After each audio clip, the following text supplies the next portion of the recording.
I always wanted to be a teacher when I started school. We're here for the students and we want what's best for the student. And I love watching people learn. Your teacher, student, academics, curriculum, whatever, that center post, the one that keeps this education together. Hello, and welcome to the Last Best Learning Podcast, a podcast designed for Montana's educators, where our mission is to deliver digestible and relevant professional learning that honors educators' capacity in an increasingly busy world. Our state's educators empower minds, elevate futures, and inspire self-discovery, and we walk beside them. I'm your host, Katrina Engeldrum. I'm OPI's Mathematics Instructional Coordinator, and normally I'm joined by Michelle, but I'm thrilled to announce that Claire Mikeson is joining our team as a host. Claire recently joined us as the ELA Instructional Coordinator. Claire, can you share a little bit about yourself with the listeners? Of course. Hi, everyone. Like Katrina said, my name is Claire Mikeson, and I recently joined OPI's Standards Instruction and Professional Learning team as the English Language Arts Instructional Coordinator. I started as a school improvement specialist at OPI about a year ago, and before that I taught secondary English at a few schools across the state. I'm so excited to be joining Michelle and Katrina in working on this podcast to get accessible professional learning out to Montana educators, so I'm happy to be here. If you've been following along so far, you'll remember that in episodes 2 and 3, we talked about how mentorship programs can really impact educator retention and resiliency. These topics, along with self-care for educators, have been our main focus over the past few months. This feedback that we got from the field highlighted that these areas were crucial needs. These topics, along with self-care for educators, have been our main focus over the past few months. The feedback we got from the field highlighted these areas as crucial needs, but it's not the only way we figured out our programming. We shared some data in the last episodes showing that teacher retention is becoming a huge issue in Montana, especially with the number of open positions, which as of this morning was 451, down from earlier when we mentioned 800, which is positive, but still not great. We don't want 451 open positions. In last month's episode, Katrina and Michelle chatted with Michael Sitter from Polson High School, a veteran teacher who played a key role in developing a mentorship program created by local educators alongside the administration and school board. This month, we're diving into a different kind of mentorship program that was set up by the Montana Office of Public Instruction in collaboration with the University of Montana, the Teacher Residency Program. Although the state helped kick this off, the educators in Browning have really taken it and made it their own, turning theory into action by creating a residency program that captures the spirit and culture of the Browning School District.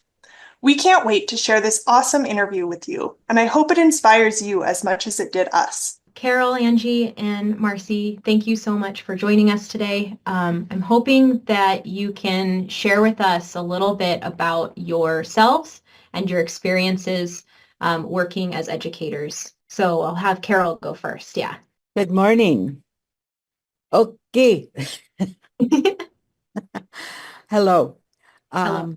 My name is Carol Ann Grant. I've been teaching for, I guess you could say, with my first daughter. But it's been that kind of experience. But prior to coming to the Browning Public Schools, I taught 10 years at Head Start. So 10 years, and then in February of this coming year, 2025, I'll have 29 years in with the Browning Public School. Wow, congratulations. Yeah, and it's been an experience. I think I've been through about maybe 6 at the most principals, administrators, maybe about 7 superintendents. So it's been an experience. Mm-hmm. I've learned a lot as a professional Mm-hmm. from my principals that I've had. What to do, what not to do, that kind of stuff, and how to be a professional. I've also experienced being away from my family while I was attending school. I have 5 children, And so they were all at home with their father. And he kind of took on the role of both being a mother and father while I was gone. So during my last year I attended Northern Montana College in Havre, and I was there for 2 years. But then I was missing a lot on my out on my children's activities and extracurricular activities that they were doing. So I decided to come back home and finish up with at that time it was the College of Great Falls. Mm-hmm. So I had to do 40 extra credits. Oh my gosh. Wow. Because I transferred over there. And Yeah. then I finished up and now it's the University of Great Falls, and that's what I graduated under.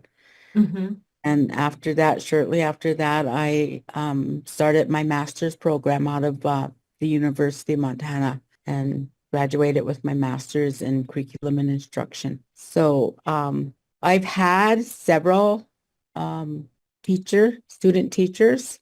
Mm-hmm. Many of them are working within our school district. This past year was the first time I had a mentee from the program. And let me tell you, it was an awesome experience, very positive. I hope she learned a lot from me because I learned a lot from her as well. She was, she taught, well, she didn't teach, but she was an aide in one of our rural schools. And so I learned a lot from her as well. And it was a good experience. We had fun. It was, I always told her, I don't want you, you don't have to do the things the way I do it.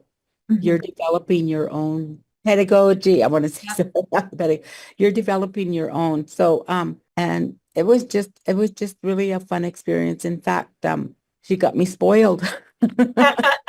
I mean, she took over, and right now she's in our school, in our building, and she's doing an awesome job. I also have a granddaughter that went through the program, Amy Grant. She's my granddaughter. And I also have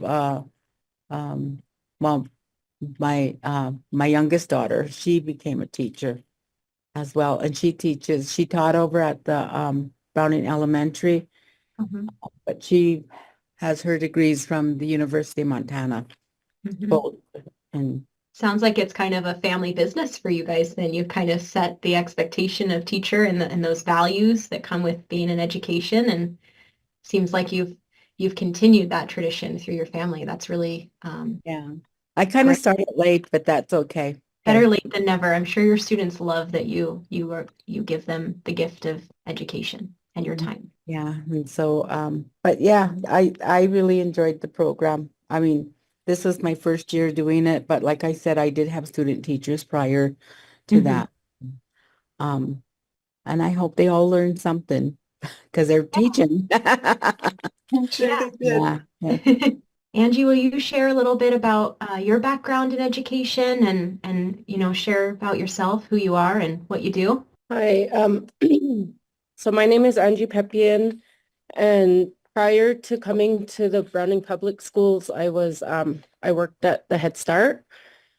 And so I worked as a teacher family advocate for several years, and then I was their parent involvement coordinator and their prenatal kind of person. And then and then when I started out with the schools, I think in 2013, I started out as a para, and then I was I was being a speech assistant for a while. And then I got into the 2+2 program, and I graduated in 2019, and I got to start a little bit earlier as being a teacher. So that's where it started. And then I also had a few teachers that are student teachers, and I mentored I had a resident for a whole year, and then I've just been a mentor for the new teachers. And so I've been with kindergarten since 2018, 19. And I started as a PE teacher, and then I went into being a classroom teacher for most of the time. Did you like being a PE teacher, or do you appreciate being a classroom teacher more? Which one do you love the most? That's kind of hard to say because there's ups and downs for both. Mhm. The ups for PE is fun for all students, so I was loved all the time. And being a special teacher, I had a little bit more freedom to, have that extra time for prepping and planning and all that fun stuff. Um, and I loved that. However, I did see several groups of students daily. Mhm. And so sometimes that was a struggle. Mhm. But being a classroom teacher, I love that I have one group to focus on. And I really get to individualize and, get to know them a little bit better and building stronger relationships with just the students that I do have, not only with them, but also with their families. Mhm. So I really love that part is just getting my families involved more and having that freedom to do it as a classroom teacher. Mhm. Yeah, I have kind of a shared experience there. That's one of the things I miss about teaching in Hot Springs is that I taught 7th through 12th grade math. So the time I had to build those relationships with those students and the families was really long, right? Because I had the same group of kids every year for the most part. So it's a really rewarding experience when you build those connections and work collaboratively to help the students. Yes. Yeah, it's very special. Marci, could you tell us a little bit about your background as well and what you do today? Yeah. Hello, my name is Marci Bird. I'm an enrolled member of the Blackfeet tribe. I have 3 children, 2 daughters and a son, which all go to school in our district. Um, I've been teaching for 7 years in Browning with the support of my partner Chris. I've been the first grade Blackfeet immersion teacher for 5 years now. I guess prior to this, I was a part of the first graduating class from the education program, the 2+2 program in Browning. Um, since then, I've gone on to get my master's degree from Northern in curriculum and instruction. Before that, I guess I kind of started teaching later too. I knew I always wanted to be a teacher, but somehow my mom talked me out of it. And I went and got my degree in social work, and I only lasted about a year in social work. It was stressful and it just wasn't for me. Yeah. So you opted for teaching, which is less stressful? I mean, more control. I have more control teaching rather than I did social work. So I appreciate that. And yeah, I just jumped right into teaching. I love teaching. My mom's a school psychologist, so she works within the schools. My grandma is one of the last fluent speakers of our Blackfeet language, and she's the teacher at our immersion school in Browning. So I work closely with her. She helps me a lot with the language and stuff, and we're very fortunate to have her. Mhm. And yeah, I love teaching. I wish I would have did it when I wanted to do it. Mhm. Um, but yeah, that's where I'm at now. Um, like I said, I'm in the immersion class and I really enjoy that, and I really don't see myself anywhere else doing that. I've also had several student teachers, and I was a mentor teacher to one within that residency program, and it was really successful. She actually works within our building. She stayed in the district and she works right along with us now, and she does an amazing job. And yeah, it was just a really successful program. Yeah, it sounds like each of you mentioned that there's that consistency piece in your mentees. Like, so am I correct in understanding that each of you had a mentee that continued to work in the district? Yep. Wow. That is amazing. That's great. I mean, that's like the goal, right? Is that like you kind of grow them within your school and then they stay. So that's great. I'm I happy. think in our building too, we're at the Bullshoe Elementary. Majority of our teachers are from that 2+2 program along with the veteran teachers who had been there prior. But also we have, I think, over 4 or 5 of the resident teachers working within our building as well. Wow. And do they come, so are most of them from the community, or do they come from, their place there from like Missoula or something? How does that? They're from our community. That's great. A couple of you have mentioned the 2+2 program. I've never heard about this. Can you tell me a little bit about what it is? So the 2+2 program is through our BCC college, our community college right in Browning. And they partnered up with the University Western in Dillon. And it allowed for us to stay home and go to school. We had classes at BCC through Western, some online classes, but more importantly, like I said, it allowed for us to stay home and go to school rather than up and moving our families, leaving for school, but we were still able to obtain our bachelor's degree in education, Mhm. staying right at home, which was very beneficial. And I think we've had so many more teachers from Browning Mhm. because of that program. Yeah. Yeah, that's amazing because you're learning in the contexts that you're going to be teaching in. Yeah, for sure. Yeah. And I think staying connected to your community is very important. I know I had a lot of students who would kind of leave the higher ed experience. They would go to one of the big universities from Hot Springs, and a lot of them couldn't continue in the program because leaving the community was such an impact on them. Like it was kind of a little bit of a shock sometimes to go from such a rural community where they know everybody, and they're surrounded by family members, to going into, Billings or Bozeman or something for school and being very far away and kind of cut off from that. So it's cool to see that there are programs that are looking at that and trying to address that issue by allowing you all to stay home and connected to your families, and not have to go to another community for your schooling. That's what I experienced is having to leave Mm-hmm. and having children at home that I had to leave. I had to leave my family, but I traveled back and forth, and that was an experience, especially during the winter time. Yeah. But it was hard. It was hard for me being away from my children. Whereas with the program that we have today, the 2+2, and then the residency program, I told the girls, I said, you have it such, you have an advantage.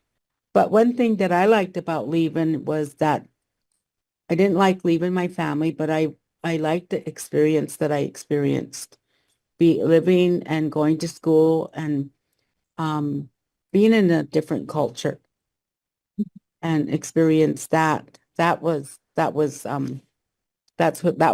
be my takeaway as far as having to leave. Is Mm-hmm. you got to experience a different culture and just everything else. Everything was different. So Mm-hmm. but I'm glad that we have this program for our people at home. I'm Mm-hmm. also an enrolled member of the Blackfeet tribe, Mm-hmm.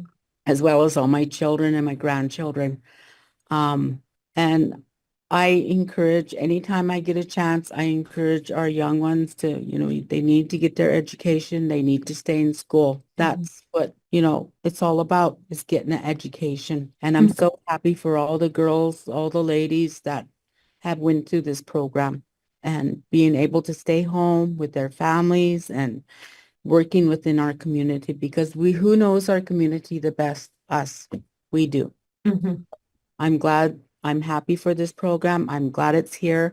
And I'm happy for all our people that are experiencing within this program. Mm-hmm.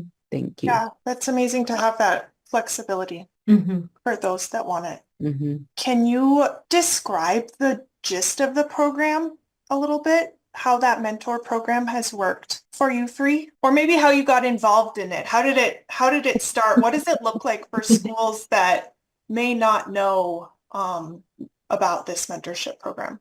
So I think how we kind of got coaxed into it. Our principal actually was one of the, I think in our district, she was actually the only principal that kind of put it out there and was like, we'll take them, we'll have them, you know. We'll try it. We have enough teachers to mentor them. So I'm pretty sure the first year that this took place, Bullshoe Elementary was the only school with resident teachers. Um, so yeah, she took on the challenge and she sought out a few of us and it went really well. It was super successful. The teachers, the residents that we had, like we've said, have been successful. They come back to our district and they work right along with us. And a lot of them were super thankful that, they got to set up a classroom, they got to take down a classroom, they got to learn how to put in grades, they got to learn how to, sit within a parent-teacher conference. They got to do so much in this time period, the year time frame, than they would like in the 12 weeks. I mean, they got so much experience, and it was like I do, we do, you do, they watched us for a while. We had a time frame for them. They watched us teach for a while, then slowly they'd teach a subject. Then they could get feedback from us.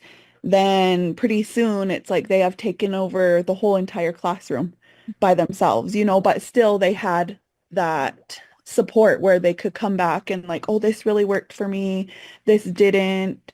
Can you give me some tips? What can I do different? And a lot of it I think was super amazing for them to go through and have the support is classroom management because you cannot get a handle on classroom management within 12 weeks. You know what I mean? You're watching a few weeks, you're teaching a few weeks, and that's that. And it's someone else's class. You know what I mean? Like it's hard. So they had a choice, we actually got kicked out of the classroom too. So the classroom was their classroom for I think 2 weeks where we weren't in there at all. So then that's when they seen like, oh man, I thought I had my classroom management down, but I Yeah. struggled so bad when you were not here. Yep.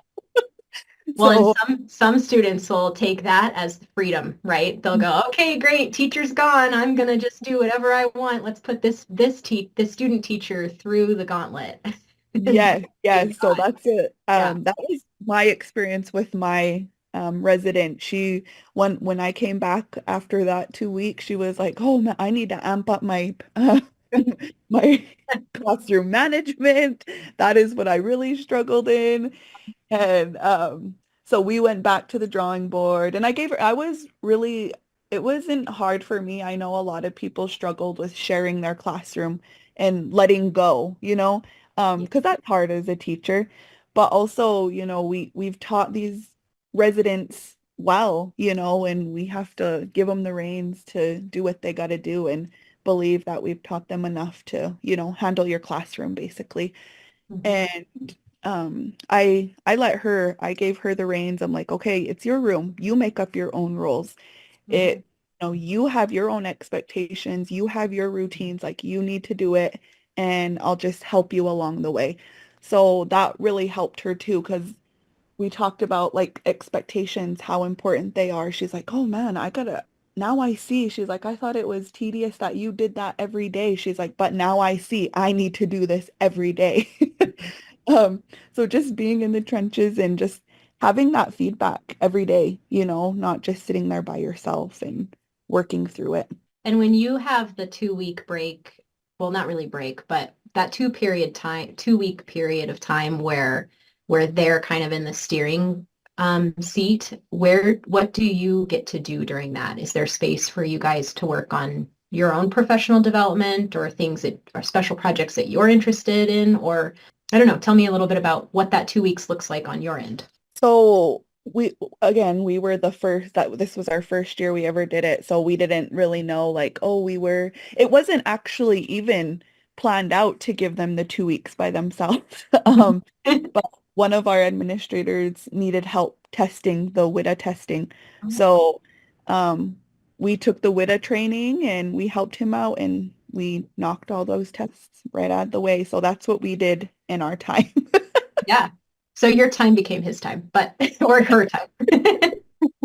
But it was nice because we never get to, give those assessments as teacher. We Yeah. never get to see what those assessments entail. So I enjoyed it and it was something to see. It was a different experience. Yeah.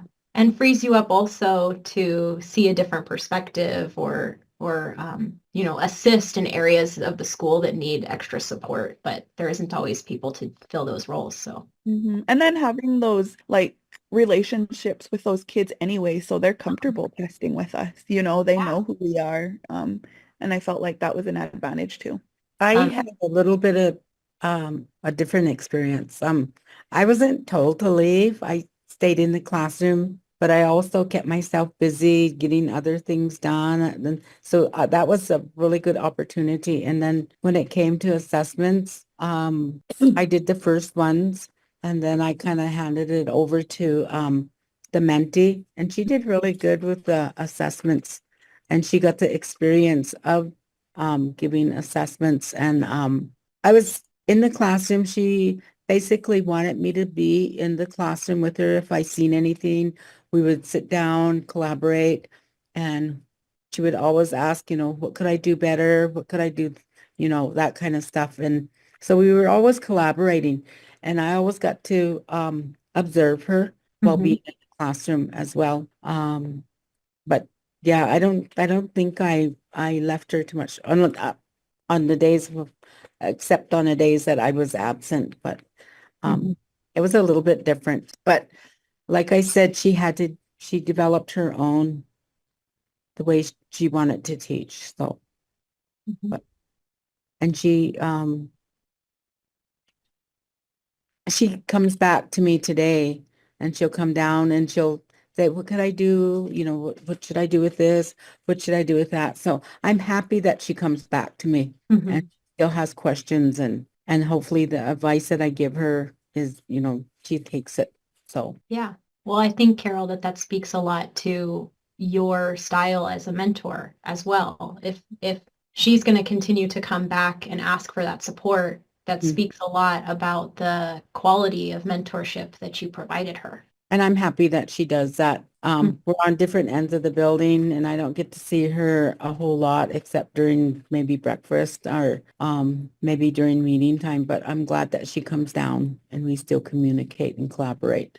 I was just like Marci was saying, it's a different experience than when you actually had a student teacher and they were with you for a while. They got to teach for maybe a couple weeks and then they're gone. Mhm. Yeah, certainly. So Um, was I did my student teaching like traditionally for the 12 weeks. And my experience was totally different compared to like what the residents got to experience. And I would say that like for the new teachers coming in, like class management is huge and mhm. very important for them to learn how to develop that. And I feel like with the residency program, it gave them the opportunity to become stronger as their first year teachers, Mhm. and to just know what to expect from beginning to very end. And it was very nice to have, like that, because I came from the 2+2, and it was awesome to see that they, we got to experience the things that they were going through, class-wise and whatnot. So we got to collaborate and like help. I got to help her a little bit with some of her classes, just giving her some advice and collaborating with that. And then also with, ideas in our classroom, like what can we do? And I, left a lot of room for her to kind of have get that opportunity to try those ideas, and, teaching her that, you don't have to be afraid to do certain things. There's not a certain way that you have to be as a teacher. Because I remember my first couple of years as a classroom teacher, I felt like, oh, I can't do this. Oh, I can't do that, scared. And as time went on, I start thinking, well, why can't I? How come I can't go ask for this and go ask for that? And, thankfully, the principal, she's very supportive and would always let me do things that were outside of the box, kind of. And so I got to show her those types of things, not to be afraid to do something super creative with your class, and teaching different ways on how to like open up our minds a little bit more to personalize our classroom. And so I feel like it just brought stronger teachers. And, as a teacher, we're always learning no matter what. Every year, there's new things coming out and new science coming out and stuff. So I feel like, she taught me a lot as well. Yeah. Can you elaborate a little bit on what you gained from that experience and what she taught you in return? So like for me, it was like it kind of helped me be a stronger teacher in the sense that, I had to be on top of like making sure that we're following our not only our curriculums, but also the standards and just how to navigate those a little bit more closer and looking at, and then that Danielson framework, being on top of that, just things like that, things that, as I wouldn't just sit here and normally think like, oh man, I better go look at that, and it was just um, maintaining things, but getting a deeper look into, why we do what we do and stuff. And so I was better able to help her and things that would come up, I would be like, oh, I better go find out, or and then like all the classes that we participated in throughout the year as the teacher leaders were all very different. And, it just opened my mind up a lot too on like I said, personalizing our classrooms and things that we wouldn't think we would get to do as a teacher, And so, yeah, just, I feel like it made me a stronger teacher as well. Yeah, it sounds like that was really impactful for each of you. I think Carol shared a little bit about what she got from the experience as well. Carol or Marci, do either of you have anything to add about how having your mentor shaped you as a teacher? I would say is that, be always supportive of your, whether it's your, excuse me, student teacher or your mentee, just always be supportive because like I say, they're developing their own. And having that actual classroom experience, rather if you had to deal with behavior, deal with classroom management, it's good to have that experience because when you're out and when you're going to school and you're sitting in the classroom at the university or the college, you're not getting that actual experience in the classroom. And that's what I ran into when I did my student teaching. And then when I was hired right after that in the middle of the year. And that was an experience within itself. I was put in a classroom where there was no classroom management at all. And then just, what do I do? What am I supposed to do?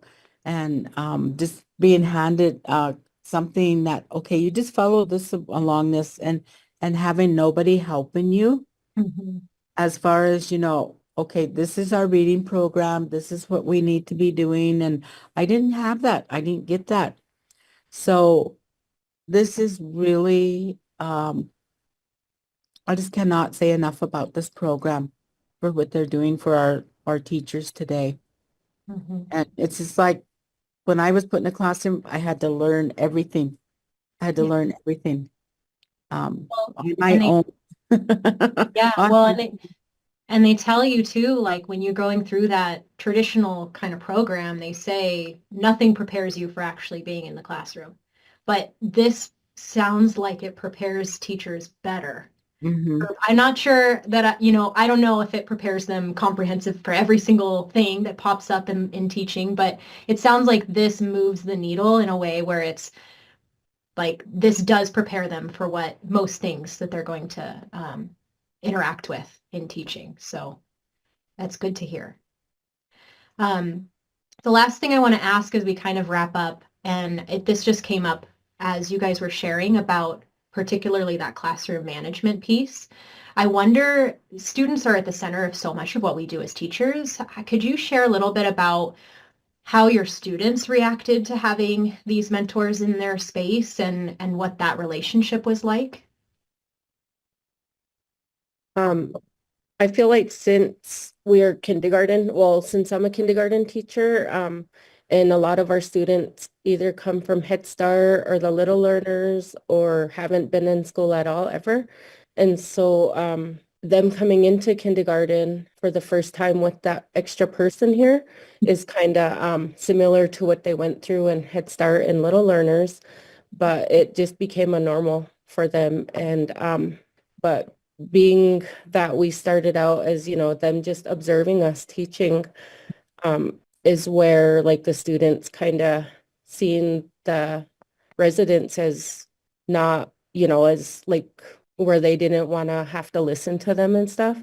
Mm-hmm. But as time went on, as they start building those management skills, then I feel like our students, we really bonded with our group like big time that year. We both got to show so much love to our students and give them a lot of one-on-one and stuff. So that end of that year, it was kind of an emotional time for us because we had students crying. Um, they didn't want to leave us. And even now when we see them, and I believe they're second or third graders now, they're, they still see us and they're just like come running up to us, giving us hugs and stuff. So, I mean, that's what I feel. Yeah, it sounds really positive and communal. I mean, you've got two teachers in there, two adults to go to and two people you can trust with whatever you need to trust them with. So that's great. Carol or Marci, did either of you notice anything particular about your students that you'd like to share? Well, for me, right from the get-go, with um introductions, I right off I told them you have two teachers. You can go to either one of us, but we're both your teachers, and just went over the whole respect and listening and making sure that you're listening to both of us. Our roles, our expectations are the same. Just making sure that they understood that they had two teachers in the room, and that, and they were good with that. They were good with that. And I know when this year started and we have our first grades coming down for specials down here, they ask me, well, where's Miss Powell? Where's Miss Powell? And I said, oh, this year she has her own classroom. And I tell them where it's at, and yeah, but just like Angie said, it was no difference if they came from the early K or Head Start, because they always had two teachers in those classrooms. So they were used to that. So, but yeah, there wasn't really any kind of impact or anything. We had two teachers. Yeah. Well, that's And great. it was wonderful having two teachers. Yeah. If only we could all clone ourselves and have Yeah. that in every scenario, every single year. That'd be great. That's what I was saying. If we could have two teachers in our classroom, oh, that would be awesome. Yeah. Yeah. That would be. I came from Head Start, and sometimes we would have three in our classroom. There would be three of us. So I was never a lead teacher there. I was the younger. So but now I'm the older. Experience. Wiser. Experienced. Well, thank you all for sharing your experiences with us and telling us about this program. It's great. We don't have any of the background information that you guys have with all of this, and I'm sure that the listeners are going to be excited to hear how this is happening, how it's taking shape in Browning. And I know I was really excited to hear the success and the fact that people are not just participating in this program, but they're staying in it. And I think that's the goal of teacher retention, Yeah. right? So thank Can you I for say the something value. about my resident teacher too as well? Um, Yeah. I think her being in there made a huge impact on our students. She was able to, like Angie said, she was able to build those relationships, and that's super important. And it's hard to build relationships with kids and really good at get a good experience in 12 weeks. And she was able to build relationship with these kids that will, like Miss Grant said, will last a lifetime. You know, they still ask about Miss Courtney. They still want to know where she's at. You know, I've had kids come down for one of our fundraisers and they're like, we seen Miss Gardapi, Miss Gardapi's here, you know. So they loved her and they loved her being in there. That she built really good relationships with them, which is important to have in a classroom, you know. More important than anything, I think. Um, she was there the whole year. They had good connections with each other and not only the students, but their families. You know, she got to sit in on a parent-teacher conference. She got to host a parent-teacher conference by herself. Like our families knew who she was. You know, she was a part of the classroom. And I think that was super important for her too. And like Angie said, there was a lot more time for small group time, that interaction, that more one-on-one time that was super beneficial for them. Um, and she came in, like I said, I'm the immersion teacher. She came in and she was like, oh, I would never do this. I'm not comfortable, you know. And they kind of built this relationship where she was learning the language and culture with them and they were teaching her too. So they had this unique relationship and it was super awesome to see because she's amazing. And now she's one of our BNAS teachers. So she is the language and culture. So that kind of came in full circle and that was really cool and unique to see. Yeah. Yeah. I love that story. Thank you for sharing that. I think, Can I add something really quick too? yeah. Yeah. So one thing that was really awesome to help teach my resident was that, we get students with special needs and we get students, especially at this level that where we're just putting in referrals and stuff. So we got to walk them through like all that process and then also ways to strategize on how to help these students with their needs. And even if they didn't have special needs, like there's students that still struggled and just helping them find those ways to strategize. And then being that we are project-based, teaching her how to um, take that, whatever our theme is to carry it across, different ways to carry it across throughout our day or our week or whatever, and how to tie it up at the end so that she can do like a awesome project with them, on our Fridays. And then just bringing in that culture and language into our classroom as well. So now she's doing her master's and she's focusing on Native American studies. And so now she's bringing back stuff and teaching me things. Awesome. That's neat. Yeah. I'm jealous of all your mentees that you had. I want to do a residency program now. You're making me excited. Sounds great. Thank you again for sharing your time with us. And I know that your time is very valuable and we are honored that you chose to share some of your experiences with us. Okay. Do you guys have any last questions for us or anything that we need to wrap up or final thoughts you want to share before we call it a day? Well, I just like to say that I'm so happy for this program and happy that our people can take advantage of this program and they should take advantage of this program. We need, we all know we need teachers and it's really good to have teachers from our own community. Yeah. They know what we're about and our children, our families. Our families are very important to us. We're like that village. We're like that village. We all take care of one another and look out for one another, especially our children. Thank you. Yes, thank you. Thank you so much for sharing your experiences with us, Carol, Angie, and Marci. It can be a struggle for Montana communities to hire and retain educators, but your experiences with both the Teacher Residency Program and 2+2 show us that partnerships between universities, tribal colleges, the state, and school districts can help recruit and prepare local pre-service teachers for the specific contexts they'll be working within. That's absolutely right. And right now, there are programs in Montana for mentoring that you could consider for the 2025-2026 school year, especially if you don't have one in your school right now. The OPI and the University of Montana have teamed up to create that Montana Teacher Residency Program, which we talked about in this episode.